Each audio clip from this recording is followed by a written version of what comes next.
Folks, if you like Victoria 3, then right about now you will be asking yourself the question, is it time to jump back in? Is the new content, is the new update and the DLC National Awakening any good? Did they manage to keep up the streak of doing pretty good updates in a consistent fashion, or did they screw up? In this video, I'm going to tell you all about that. The DLC, of course, has Austria as the main protagonist, but also adds a lot of flavor for all of the Balkan nations. And this update actually comes with a pretty substantial rework for culture. Now, without further ado, let me just tell you that this is simply an immersion pack. You can't expect too much from this. It is roughly the size, I think, of the Brazil update and the India update, although I would say that this is probably the immersion pack that has the biggest visibility of its content, whether you are playing there or whether you aren't playing there. The world, I can already tell you, is far more active than it literally ever has been. So clearly a bunch of things are changing. Now let's talk about the DLC's content first, by beginning of course with the Austria content. The Austrian Empire is in an incredibly interesting position. It is trying to keep everything together, that is internally, with of course the various minorities, not last the Hungarians, that will become and were incredibly uppity of course in this time period, but also externally. The Italian and German nationalists are getting stronger and stronger. Restoration and keeping nationalism out of the sphere of Austria seems ever less likely. The content that comes with the DLC here is about exactly that. It asks the question, what could have happened instead? Of course, we know that Austria in 1918 fell apart and ceased existing, but the road there wasn't particularly clear.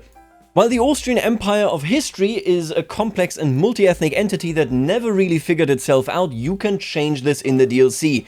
In the vein of that history, the game's designers have provided content that gives a number of off-ramps for anybody that seriously wants to engage with the struggle of transitioning from being a state based on feudal principles to a multi-ethnic empire, or quite possibly regaining complete control of absolutism via the project of neo-absolutism. There is a lot going on here. You have a lot of different options and it is quite interesting. The way that I would describe it is likely the way that I also describe the quests for Kingdom Come Deliverance 2.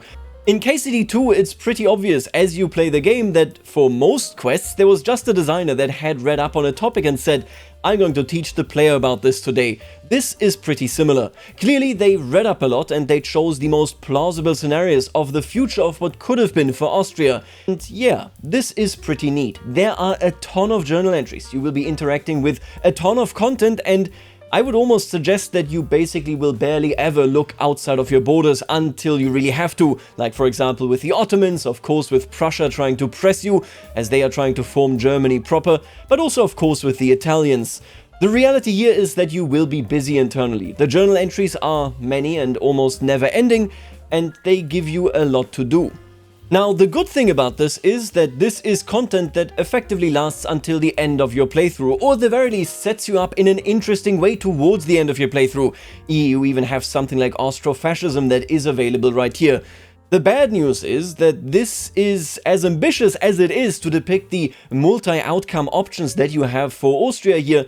It's also something that is kind of fragile. The ambition behind what the content designers are trying to do for Austria right here is a little bit too much for the systems that you can use to bring content to the player in Victoria 3. What I mean here is that every now and again you will find yourself thinking, is there going to be more content coming here, or can I just engage with the mechanics? One of the most obvious examples, for example, is Bosnia. There is a journal entry, there is content for Austria taking over Bosnia and turning it into essentially its own colony, if you will. But when you trigger this and how you trigger it and when to expect it, yeah, it's not all that clear.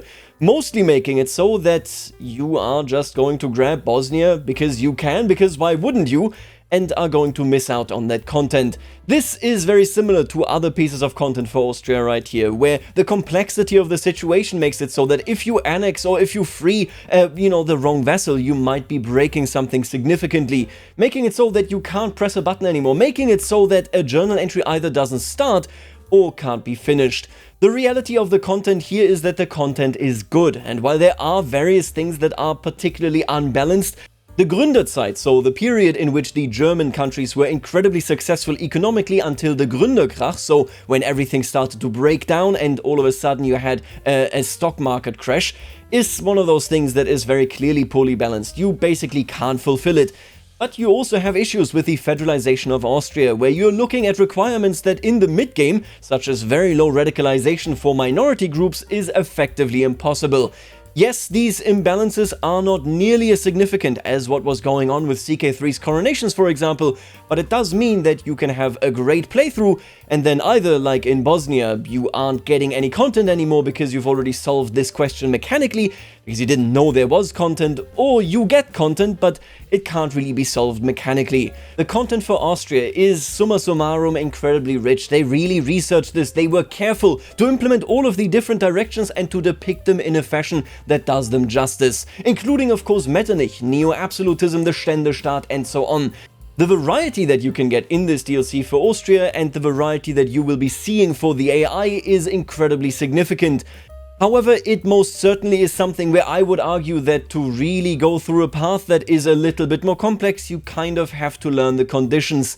The game certainly doesn't tell you all of them, and if you don't know the conditions, you will simply look at a journal entry that you either can't start or can't complete. This is quite unfortunate, I will say. As much as these journal entries are interconnected with the deep simulation of populations, country and nation in Victoria 3, yeah, this is a bit of a visual novel where you can't tell when you are going on a different branched path and what exactly you need to do to trigger it. Now, I'm focusing on this mostly because I think it's not that easy to solve it. They are already now giving us indication of what will happen if a journal entry fails or succeeds, but how exactly the next step is and what exactly follows and how to get from A to B to C to D to E and then maybe even to X, it's a bit too complex. I think Victoria 3's design ambitions are growing past the infrastructure that they have. If they're going to do this right here, there will always be big caveats, where I basically have to say you're going to have a great time, you can play it a number of times, but you will every now and again, and likely in most of your playthroughs, be asking yourself, how am I going to get to the part that I was really looking for here? The content delivery method of journal entries that Victoria 3 has needs an expansion if the designers want to create something this ambitious. Until we get this kind of infrastructure, something like situations, maybe even like CK3 will have it and like EU5 of course already has it, well, yeah, it's going to be a pretty dense forest of content that it is difficult to get an understanding of unless you have the time to play the same country several times. Or read the files, which, what kind of nerd are you? Nonetheless, to finish off the Austrians, this content is fun to engage with, and most importantly for me personally anyway, you will be seeing a pretty colorful Austria develop, even if you're not actually playing there. You could have a unified Austria at the end of it all. I have seen Austria actually annexing the South German states when they won against Prussia. I've seen Austria lose everything in what I can only describe as a hellscape of a screenshot. There's a lot happening there, and you know that I like it when the AI engages with content and makes it so that what comes out in any given playthrough can always be different. Despite the ambition being a little bit too big for its shoes, this is how it should be. Now moving on, we come to the side actors that want to be the primary actors. We come to Serbia, Montenegro and Bulgaria. Hungary of course also does get its own content, but frankly I didn't care too much for it. Yes, there's flavor, but it's not nearly as intense as what we have for example, Serbia or Montenegro. This content I am kind of split on, I'll be honest with you. Very similar to the Austrian content, this section right here is just as interested in depicting reality and history in an interesting fashion.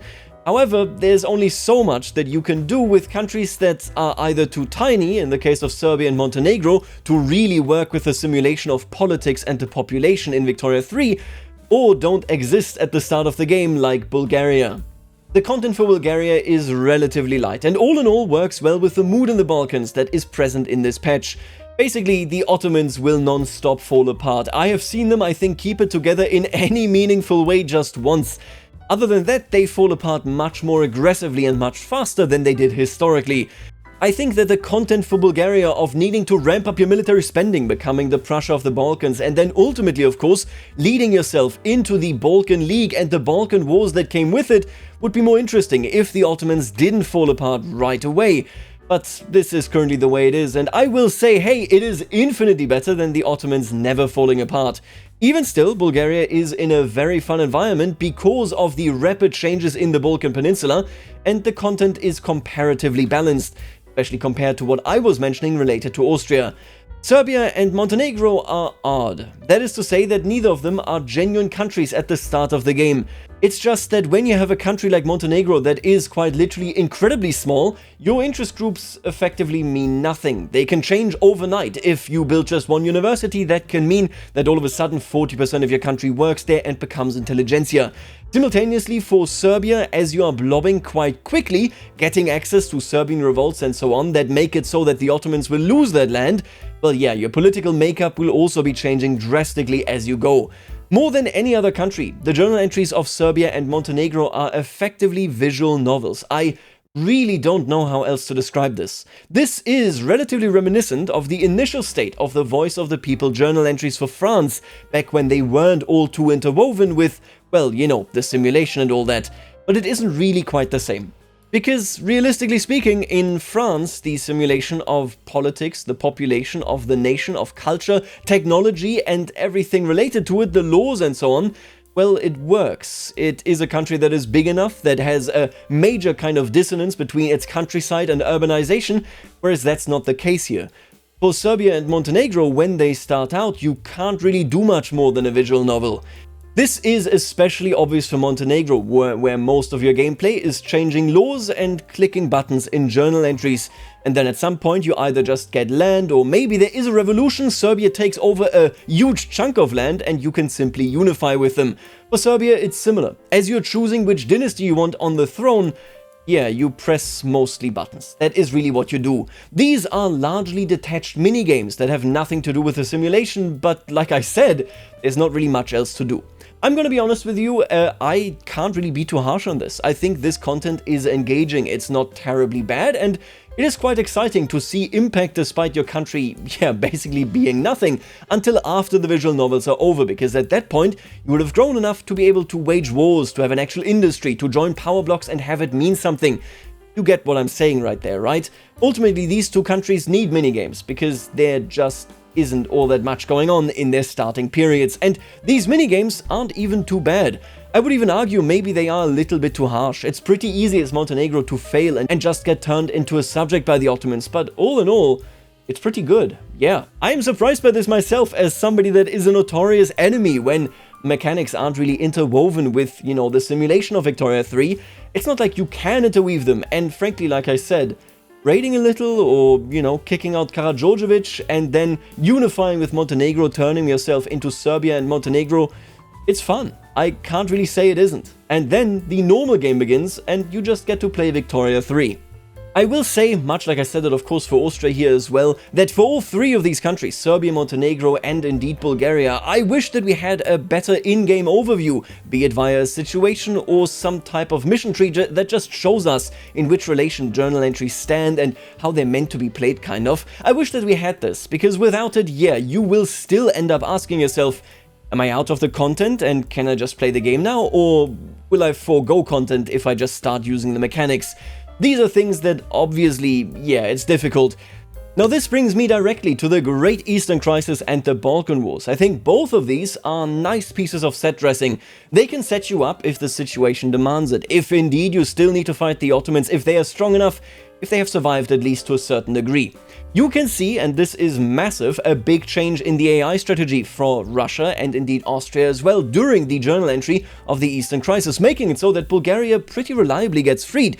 You then also see massive Greece just taking all provinces. Listen, let me just say it outright. It has never been easier to form Byzantium, okay? I can tell you that, because you basically get it for free. The Ottomans don't really get a choice there. Like I said, they are a bit weaker. The Balkan Wars, much like the Great Eastern Crisis, are meant to set the stage so that you can then move in and kind of attack it, go into this with the mechanics. I'll be honest with you, the Balkan Wars I have never seen triggered. They have pretty specific trigger conditions and mostly make it so that when you become eligible for it, you already have taken so much land that this journal entry is kind of superfluous. This is a balancing question. I'm glad to have this journal entry, but don't expect too much from it. Chances are you're already set up for success when you become eligible. I think the solution here, and I think this is probably a little bit more complex than it seems at first glance, would be to make it so that not always all of the Greek homelands rebel. That we're not always looking at a situation where you basically even get Trebizond. That is kind of crazy, isn't it? It's nice, again, if you want to form the Eastern Roman Empire, and we all know that you do. But yeah, ultimately, of course, this neuters some of the other features, such as the Balkan Wars, and ultimately also the impact of, well, the Ottoman Empire slowly crumbling, so that the great powers can, play chess over the corpse of this once great empire. Instead, it's kind of just dead. Now, next up is, of course, a difficult topic, a very complex topic. I don't know whether I can summarize it easily enough. That is art. The art in this DLC, yet again, is perfect. The art team for Victoria 3 as a whole is entirely without blemishes, never having done anything wrong. The table decorations, the sausage, it is all outstanding. We're also looking at a beautiful new paper map, at great new 2D art pieces, and of course also at clothing for NPCs. And lastly, but very much not least, we are also looking at new building sets, meaning that the Balkan nations and Turkey look a lot more interesting now. It's amazing. From where I am standing, Fred West, if you're watching this, Dan Lind, Martin Anward, of course, give the art team maybe 10 times or 100 times more budget than they currently have, because they will literally never produce anything bad. I am very much looking forward to the future work, because yeah, again, it just all looks great as always.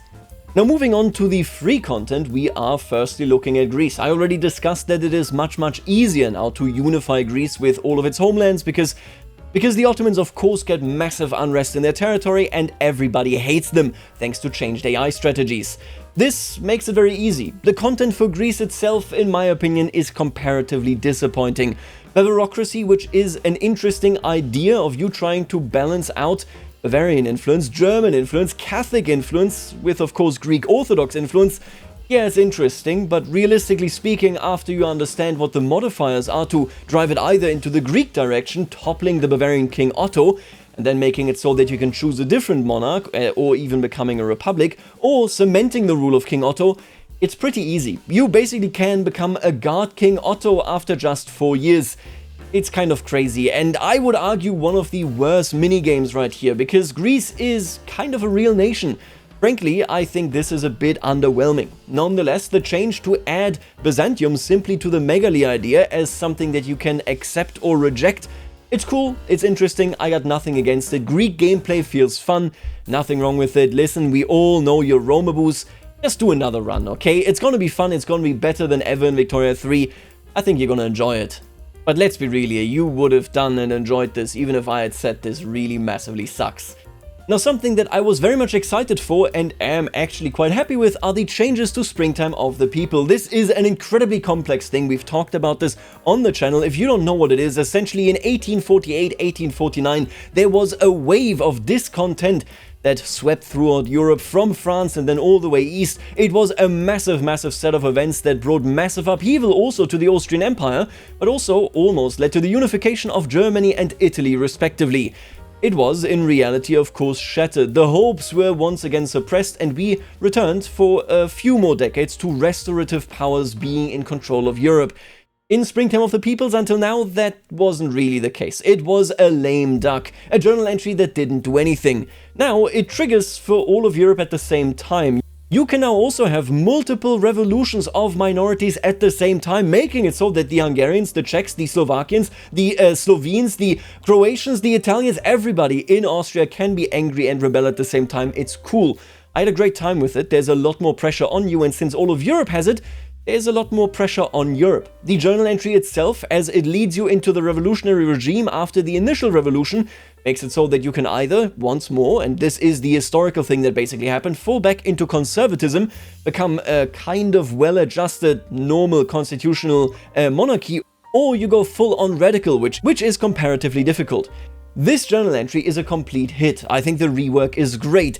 However, I would regret it if I didn't bring up my earlier point here as well. I think the ambition of the content designer team of Victoria 3 is hitting the limits of what they have available mechanically. Much like I wish that we got some type of overview of what you can look forward to in content so that you know what to plan for and what to do on an entirely mechanical level. For example, Bosnia. An entire continent has one journal entry together. Wouldn't it be nice to have that shown as, a situation? This is the kind of thing that currently the way it is, it works, but yeah, we really are hitting the limits here, and I am begging for a new form of content delivery, because right now, getting an overview of how other countries are doing in Springtime of the Peoples, it's pretty difficult. You have to go country by country, you have to see how they're doing, or maybe you're seeing active revolutions. It's a tough one, but I will tell you it is so much better than what was before, and I think the content itself is great. It is even well integrated with the Hungry 40s journal entry that starves your population, making them angrier, much like they were historically, leading us all the way into the Springtime of the Peoples. Listen, this is great content. I just beg you to bring in a new platform that makes it easier for me, the player, to see what the hell is going on. Now, coming to the end here, let's talk about the big mechanical change, and I'm actually very impressed by this change. I do think that in certain ways it is probably too strong, but this change is something that is pervasive. It is impacting virtually everything that you do, especially, and luckily, endgame wars in Europe as well. I'm talking about the changes to nationalism. I'm talking about national awakening as a mechanic, which is essentially a mechanic just driving up your cultural fervor, which is the primary new resource. This is really, really cool. We have here effectively a mechanical change that looks pretty minor. It's in the background, it's just happening, it just happens every game, but it adds so much to storytelling. You are, for example, looking at national awakenings getting their own map markers, showcasing that something important happened somewhere in the history of a particular culture. This is neat. It also shows the direction of the entire century. We are talking about nationalism becoming a driving force of all conflicts, of all imperial ambitions, and so on. But we're also looking at a mechanic that very drastically impacts what you can do and what can be done to you. We had other mechanical changes for immersion packs already. Just think of course, Pivot of Empire. We are talking about India and the caste system. But that wasn't nearly as omnipresent as what is going on right here with the changes to nationalism. Your culture will, corresponding to the lived reality of the culture, so is there a nation state, are we a part of other states and how are they treating us, can we read, do we have intellectuals, and so on, it will develop, and it will develop in a really, really interesting way. What I mean here primarily is that of course we have the addition now of different national movements for particular countries like Italy and Germany. Cultural fervor plays a big role in these nations unifying. Then of course it also plays a big role in how aggressive movements are. But the most interesting part in my mind is that I have seen incredibly long wars, and it is primarily enabled thanks to the feature of cultural fervor. What do I mean here? Well, I mean that war support is directly impacted based on how high your cultural fervor is, which is impacted by how many of your culture pops died in particular wars.